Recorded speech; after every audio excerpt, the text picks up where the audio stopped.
Hi folks, I've never done a video for YouTube before. It's my first one, so take it easy on me. Necessity being the mother of invention, I was out there looking for reports on Brimfield and really only found 2 people who put videos out there recently that gave any kind of information about it at all. So I thought, what the heck, I'll go ahead and try to put a video together, and I'm preparing to set up at the Brimfield September show. Now, if you've never been to Brimfield before, you really need to go. It is the best antique and collectors market in the country, in my opinion. So I'm going to walk around and show you some of the things that I'm going to take to Brimfield, and you'll be able to see them in my booth. My booth is going to be on the original J&J field. It's called Brimfield Auction Acres now, but that field opens on Friday, and I'll be there Friday and Saturday. So what you're looking at here is a very cool child-size step-back cover. It's a primitive piece in red paint. That'll be in my booth. You'll see a Graniteware body picture there, a nice bird's eye maple tea box. Never seen one of these. There's some Gladding McBean pieces. I've been pricing Valentines, and I've got Valentines from the 1900s all the way up through the early 60s, and really you can thank teachers for keeping the tradition of Valentines alive, and drinking my favorite energy drink there in order to keep myself awake for pricing these Valentines. A lot of work getting ready for an antique show.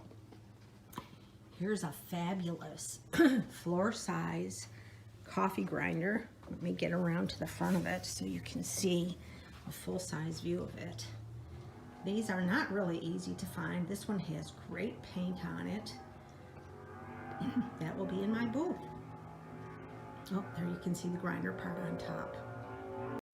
Brimfield is a sleepy little town in Massachusetts, and the show runs from September 3rd through 8th, although you don't want to get there on the 8th because a lot of the vendors will have packed up and left by then.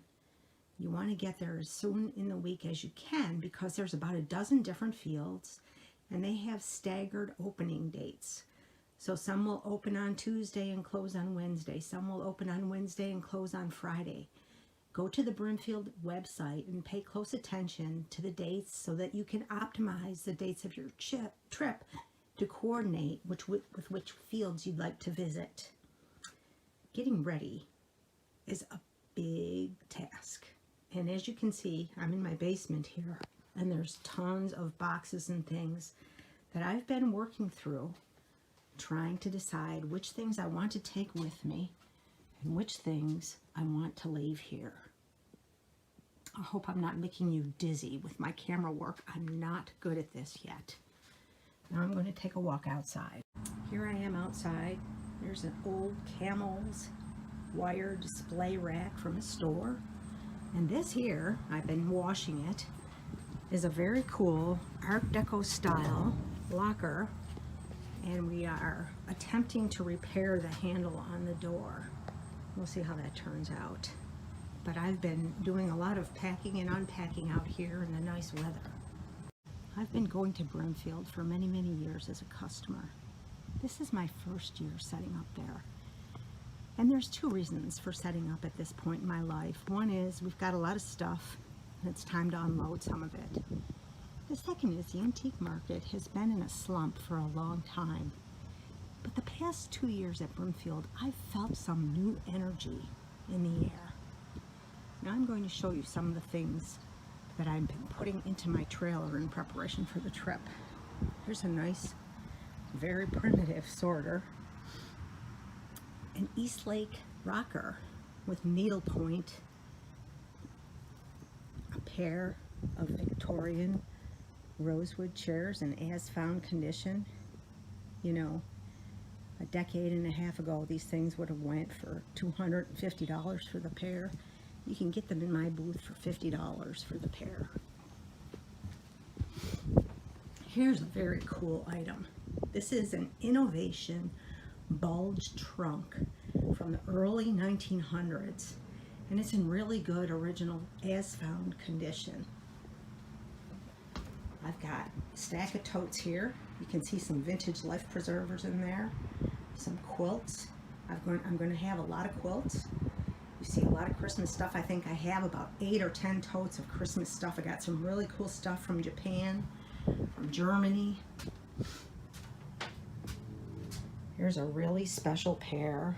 We have 2 of them. There's one here and there's one over here. Cast iron lawn jockeys. These are the cotton pickers. You can see the pickers in their hands. These are not easy to find. You often see the little short jockey guy, but you don't see these. These are taller, about, so let's say 3.5 feet tall. I'm not real good at estimating on the fly. Close to somewhere between 3.5 and 4 feet tall. Here's a bear trap. This is a Mackenzie District Fur Company bear trap. It's from the 1800s. 7-Up cooler. More totes. Laying on the floor here is a boot jack primitive cupboard. I'm primarily going to use it for display in my booth, but if somebody comes along and really loves it and wants to buy it, I probably could be talked into selling it to them. Got some really cool old vintage boat cushions, life preservers, life rings down there. Got a bunch of water skis over here, pair of sea glider biminis. There's a Cypress Garden one, slalom back in there. There's a National Biscuit Company display back in there. You can't see it because it's kind of hidden behind the water skis, but I'll tell you a little bit more about that National Biscuit display later. Here I am showing you another room in my house that I've been keeping occupied in pricing things and sorting things for the show, and just so that you can feel good about yourself and say, look at the pigsty this lady lives in. So there's a quilt that I'm trying to decide on here, and a couple of old hat boxes that I'm going to take, and you can see piles and piles of totes, and there's more quilts over there. A couple empty holes you see. I'm trying to decide which of those quilts that I want to take. If you see one you want me to bring, make a comment, let me know, and I'll think about bringing it.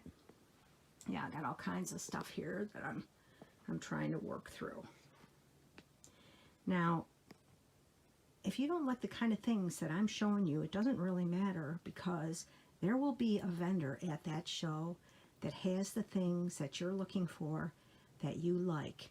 The J&J field tends to be a little bit more of a traditional antiques type field, but the other fields have a lot of cool stuff. No matter what you're looking for, you're going to find it. So I mentioned earlier that I would tell you a story about the National Biscuit display. And if I were you, I'd be saying, why is this lady showing me a bunch of Graniteware when she's talking about the National Biscuit display? So here's my story. I used to go to the Madison Bouckville Antique Show every year. It used to be a really great show. And there was a lady there who had an absolutely gorgeous National Biscuit display set up in her booth. And she sold Graniteware. And she had Graniteware displayed on that National Biscuit booth, and she had some nice pieces of Graniteware. But I lusted after that National Biscuit display. And every year I would walk down the hill to her booth and I would ask her if she would sell me that National Biscuit display. And every year she'd say to me, I'm not going to sell it. When I'm ready to get rid of it, I'm going to give it to my friend. Well, in the words of Frank Fritz, the way you get things is to ask. So every year I would come down the hill and ask her about that National Biscuit display. Well, about the 3rd or 4th year, I think she started to catch on that the same lady was coming down the hill every year and asking her about it, and she started to get a little annoyed with me. But I was set up at Clarence Antique World a couple weeks ago, and the gentleman set up next to me had one, and I was so excited. Of course, I didn't let him know how excited I was, but I drove out to his house because I couldn't fit in my car that day.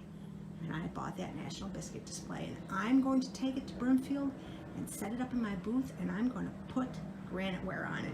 Now, the Graniteware you're looking at, I'm not sure how much of it I'm going to take. I still love it. Graniteware has fallen out of favor, just like many antiques have. It was really hot back in the 90s.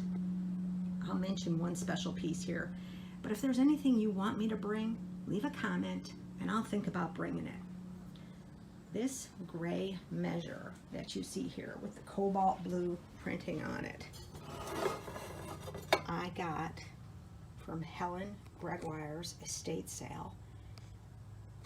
Helen Gregoire wrote 2 books on Graniteware. I have them both. So if you want a really special piece, that piece will be in my booth. So folks, I hope you've enjoyed my video. My next steps are to interview as many customers and dealers as possible when I get to Brimfield, so that I can post a full market report of what's going on and of the excitement that's in the air, so that you can make a decision about going next year in case you won't be able to make it this year. Hope to see you there.